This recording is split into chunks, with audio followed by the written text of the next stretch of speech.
Guys, welcome to Piyush PCS. और आज हम लोग देख रहे हैं डेली करंट अफेयर का सेशन। तो चलिए पहले क्वेश्चन से स्टार्ट करते हैं। पहला क्वेश्चन है, हाल ही में जुलाई 2023 में आयोजित जनगणना में बिहार में पक्षियों की कितनी प्रजातियां पाई गई? ऑप्शन है 200, 202, 205 या 208।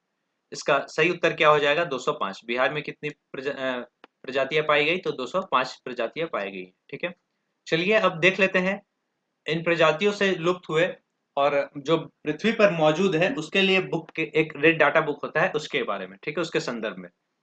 तो रेड डाटा बुक ये क्या होता है? तो ये पृथ्वी पर मौजूद और विलुप्त हो चुके सभी जीव जंतुओं का पूरा रिकॉर्ड रखती है। रेड डाटा बुक को पहली बार 1948 में IUCN international union of conservation nature द्वारा जारी किया गया था और यह एक अंतरराष्ट्रीय संस्था है। IUCN का जो मुख्यालय है, IUCN का जो मुख्यालय है वो दिमाग में भी नहीं आ रहा है, चलिए बता देंगे। ग्रीन पेज, इसमें इस बुक में जो होता है वो 3 तरह के पेजेस होते हैं। ठीक है, 3 तरह के पेजेस में, 3 कलर के पेजेस में होते हैं। तो उसमें लिखा जाता है। ठीक है, तो 3 कलर के पेजेस होते हैं, उसमें क्या क्या लिखा जाता है? तो एक होता है ग्रीन पेज में क्या लिखा जाता है? इस पेज में पक्षियों या जीव जंतुओं की ऐसी प्रजातियां का नाम लिखा जाता है जिन्हें फिलहाल किसी भी प्रकार का खतरा नहीं है और वे पूरी तरह से सुरक्षित है।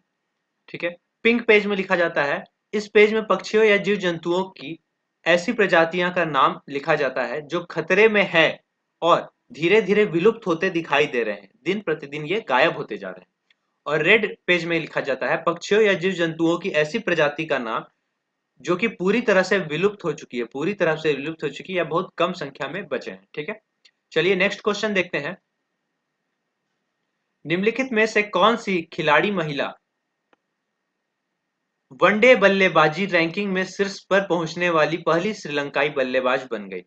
ऑप्शन है चमारी अथापत्थु, विस्मी गुणरत्ने, ओशादी रणसिंघे, नीलाक्षी डी सिल्वा। इसका राइट आंसर हो जाएगा चमारी अथापत्थु।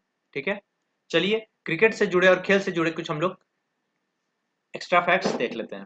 तो कौन सा पुरस्कार क्रिकेट का ऑस्कर कहलाता है? ठीक है, तो कौन सा पुरस्कार? तो आईसीसी पुरस्कार जो है वो क्रिकेट का ऑस्कर कहलाता है। आईसीसी पुरस्कार, पुरस्कार क्रिकेट का ऑस्कर कहलाता है। द्रोणाचार्य पुरस्कार की शुरुआत कब से हुई है? तो 1985 से हुई है और ये किसे दिया जाता है? जो गुरु होते हैं, सिखाने वाले शिक्षक होते हैं खेल संबंधित, उन्हें दिया जाता है। यूरो कप किस खेल से संबंधित है? तो ये फुटबॉल से संबंधित है। यूरो कप फुटबॉल से संबंधित है। राष्ट्रीय खेल संस्थान कहां पर है? तो ये पटियाला में है। कहाँ है? पटियाला में है। आगा खां कप ये किस खेल से संबंधित है? तो ये हॉकी से संबंधित है। हॉकी से संबंधित है। चलिए नेक्स्ट क्वेश्चन देखते हैं।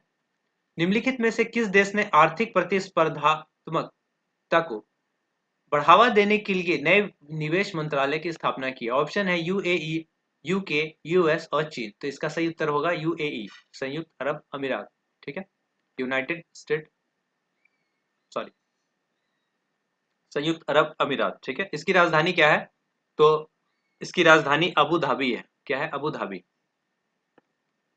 अबू धाबी इसकी राजधानी है और इसकी मुद्रा क्या है? दिरहम। दिरहम इसकी मुद्रा है। यूके यानी कि यूनाइटेड किंगडम, इसकी राजधानी क्या है? लंदन। ठीक है, और यहाँ की मुद्रा क्या है? तो पाउंड स्टर्लिन, पाउंड स्टर्लिंग। ठीक है, और यूएस यानी यूनाइटेड स्टेट ऑफ अमेरिका, या इसकी राजधानी क्या है? तो वाशिंगटन डीसी। क्या है? वाशिंगटन डीसी यहाँ की राजधानी है और यहाँ की मुद्रा क्या है? डॉलर। ठीक है, चीन की राजधानी क्या है? चीन की राजधानी बीजिंग है। ठीक है, और यहाँ की मुद्रा क्या थी? तो युआन थी। ठीक है, लेकिन अब क्या हो गई है? अब इसकी मुद्रा हो गई है रेन मिनबी। रेन मिनबी अब चीन की मुद्रा हो गई है, नई मुद्रा। चलिए नेक्स्ट क्वेश्चन देखते हैं। गृह मंत्री अमित शाह ने किस राज्य में देश के पहले सहकारी संचालित सैनिक स्कूल की आधारशिला रखी? ऑप्शन है महाराष्ट्र, मध्य प्रदेश, उत्तर प्रदेश या गुजरात। इसका सही उत्तर होगा गुजरात। क्या होगा सही उत्तर? गुजरात। ठीक है, तो गुजरात में एक फेमस है, क्या है? गिर राष्ट्रीय उद्यान। गिर राष्ट्रीय उद्यान कहाँ है? गुजरात में। ठीक है, महाराष्ट्र में क्या है? तो महाराष्ट्र में है पैनगंगा वन्यजीव अभयारण्य, पैनगंगा वन्यजीव अभयारण्य।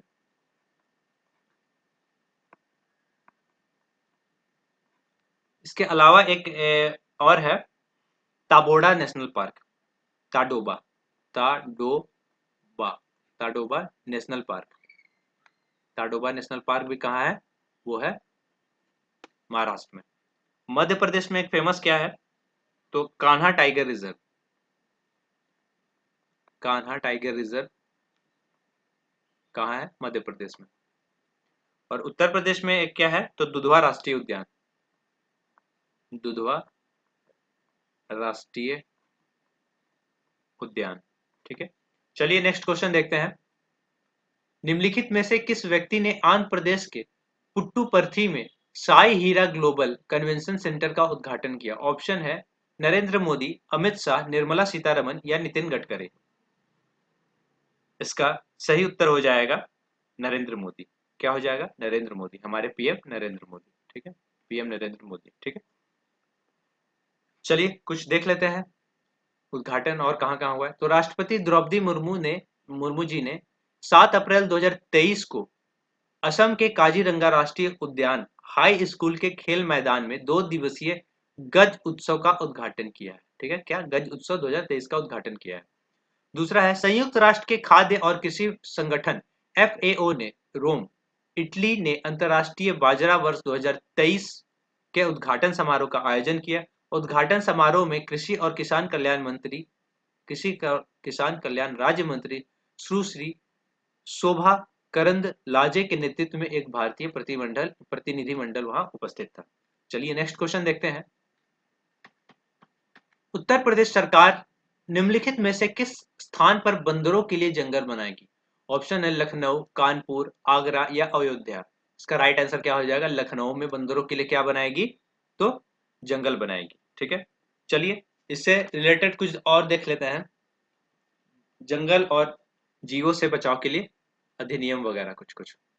तो भारतीय वन जीव संरक्षण अधिनियम ये कब आया है? तो ये 1972 में आया है। ठीक है, कस्तूरी मृग परियोजना ये कब आया है? तो 1970 में आया है। प्रोजेक्ट हंगुल ये भी कब आया है? तो 1970 में आया है।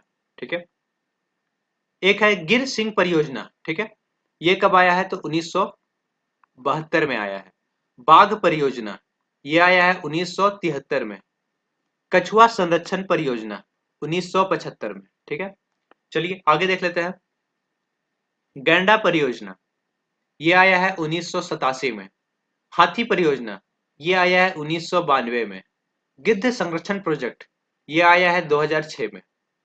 हिम तेंदुआ परियोजना ये आया है 2009 में। ठीक है, चलिए नेक्स्ट क्वेश्चन देखते हैं।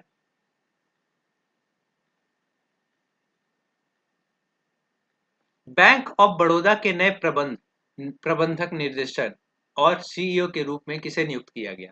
ऑप्शन है राजीव चड्ढा, देवदत्त चंद, उदय कोटक और एन चंद्रशेखरन। इसका सही उत्तर हो जाएगा देवदत्त चंद। ठीक है, चलिए 2023 की नई नियुक्तियां हम लोग देख लेते हैं 2023 में, और ये है करीब मई जून की नियुक्तियां हैं। ठीक है, चलिए फिक्की लेडीज ऑर्गेनाइजेशन की नई अध्यक्ष कौन है? सुधा शिव कुमार। उप प्रमुख भारतीय नौसेना के कौन बने हैं? तो vice admiral Sanjay Jagjit Singh. Pension कोष नियामक एवं विकास प्राधिकरण के अध्यक्ष कौन बने हैं? तो दीपक मोहंती। भारत के नए महालेखा नियंत्रक CGA कौन बने हैं? तो विकास दुबे। साहित्य अकादमी के नए अध्यक्ष बने हैं माधव कौशिक। चलिए नेक्स्ट क्वेश्चन देखते हैं। जल्द ही किन दो बैंकों का होने वाला है विलय? IDFC first bank, IDFC first bank और एचडीएफसी बैंक और axis bank, Kotak Mahindra bank और इंडसइंड बैंक। इसका सही उत्तर हो जाएगा आईडीएफसी और आईडीएफसी फर्स्ट बैंक है सो मर्ज होने वाला है, विलय होने वाला है। ठीक है, चलिए बैंकों से जुड़े कुछ हम लोग इंपॉर्टेंट फैक्ट्स देख लेते हैं। तो भारत में पहली बार बैंकों का विलय 1993 में हुआ था, जिसमें न्यू बैंक ऑफ इंडिया का विलय है पंजाब नेशनल बैंक में किया गया था। ठीक है, एक है समितियां, बैंक से जुड़े समितियां। तो नचिकेत मोर समिति, ठीक है, ये बैंक से एक जुड़ा समिति है। कौन सा? नचिकेत मोर समिति। ठीक है, तो ये कब आया है? तो ये 2016 में आया है।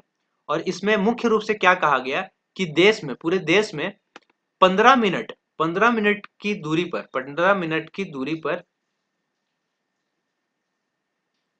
बैंकिंग सेवा मिलेगी, बैंकिंग सेवा दी जाएगी। ठीक है, मतलब कि बैंकिंग सेवा का आपको मिल जाएगा, यानी कि आप बाइक से चाहे पैदल जैसे भी जाए तो आपको 15 मिनट का दूरी पर बैंकिंग सेवा होना चाहिए। मुख्य रूप से ये नॉर्मली जो व्हीकल है साधारण सा करीब 10-15 किलोमीटर के अंदर में कहने की बात कही गई है। ठीक है, एक है विमल जालान समिति, ये भी बैंक सुधार से संबंधित समिति है।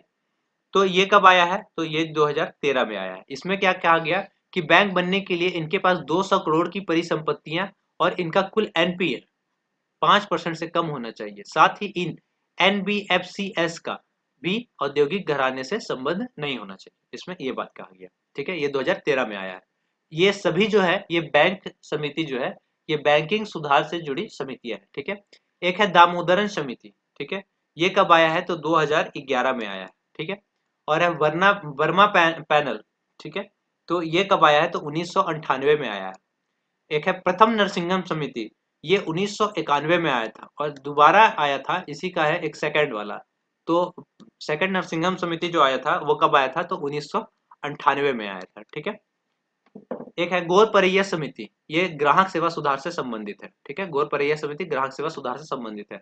एक है चक्रवर्ती समिति। ठीक है, ये कब आया था, तो ये 1985 में आया था। ठीक है,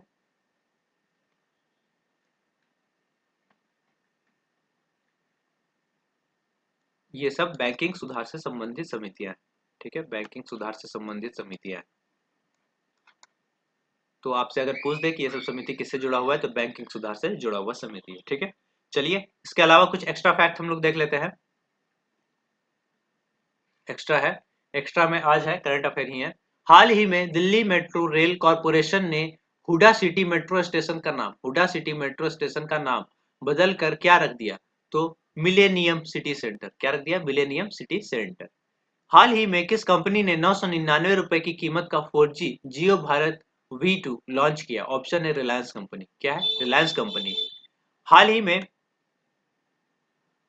किस राज्य में स्टार्टअप 20 शिखर सम्मेलन का आयोजन किया गया, तो हरियाणा के गुरुग्राम में किया गया। ठीक है, हाल ही में किस देश के एयरफोर्स ने फिलिस्तीन के जेनिन शहर पर एयर स्ट्राइक की, इसका राइट आंसर हो जाएगा इजराइल ने। हाल ही में उन्हीं 132 डूरंट कप टूर्नामेंट का आयोजन किस राज्य में किया गया, तो कोलकाता में किया गया 132वें डूरंट कप टूर्नामेंट का आयोजन। हाल ही में ब्रिटिश प्रधानमंत्री ऋषि सुनक ने द्वितीय विश्व युद्ध में लड़ने वाले अंतिम जीवित सिख सैनिकों में से एक राजिंदर सिंह धट को किस पुरस्कार से सम्मानित किया गया, तो पॉइंट्स ऑफ लाइट पुरस्कार, पॉइंट्स ऑफ लाइट पुरस्कार, पॉइंट्स ऑफ लाइट पुरस्कार। ठीक है, हाल ही में किसने कोल इंडिया के चेयरमैन का पदभार संभाला है, तो पीएम प्रसाद। कौन, पीएम प्रसाद। ठीक है, इसी के साथ दोस्तों आज का सेशन समाप्त होता है। कैसा लगा आप लोग को जरूर बताएं। ठीक है दोस्तों, जय हिंद जय भारत।